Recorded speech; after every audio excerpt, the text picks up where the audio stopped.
मला इतके वेदना होत होत्या का बस. पिशवीचं ऑपरेशन झालं. पिशवी 3 वर्ष मी गोळ्या घेतल्या, 3-4 वर्ष गोळ्या घेतल्या. वेदना अशा थोड्याशा कमी वाटायच्या. नंतर अचानक खूप ते वेदना उठल्या.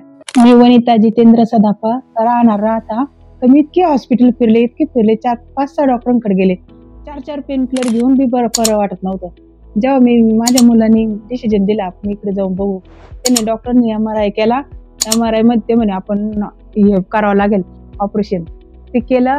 मला आता बरं वाटतं. म्हणजे 2 दिवस झाले मला एकदम छान वाटतं. म्हणजे ते वेदना पूर्ण बंद झाल्या. मी इतकी तरसली होती की मी असं वाटायचं मी काहीतरी करून घेऊ जीवाचं, असं वाटायचं माझ्या डोक्यात. मी महिनाभर वेदना सहन केल्या. पण जेव्हा मी इथे ऍडमिट झाले त्याच दिवसापासून मला डॉक्टरांनी चांगलं त्याचं हे दिलं आणि ऑपरेशन झालं. आता सर्जरी झाली चांगली आणि आता बरं वाटतं. गेल्या 1 महिन्यापासून आईला होणारा जो त्रास होता त्याच्यासाठी आम्ही खूप तिला दवाखान्यात बऱ्याचशा ठिकाणी घेऊन गेलो. 10-15 दिवस बऱ्याचशा ठिकाणी ऍडमिट पण राहिले, पण त्रास काय बरा होत नव्हता. मग असं सजेशन मिळालं बऱ्याचशा लोकांकडून का डॉक्टर नितीन घोरपडे सर हे एंडोमेट्रोसिससाठी प्रसिद्ध डॉक्टर आहे. मग त्यानंतर आम्ही आईला इथं शिफ्ट केलं. डॉक्टरांचा सल्ला घेतला. डॉक्टरांनी लगेच 2 दिवसात ऑपरेट केलं.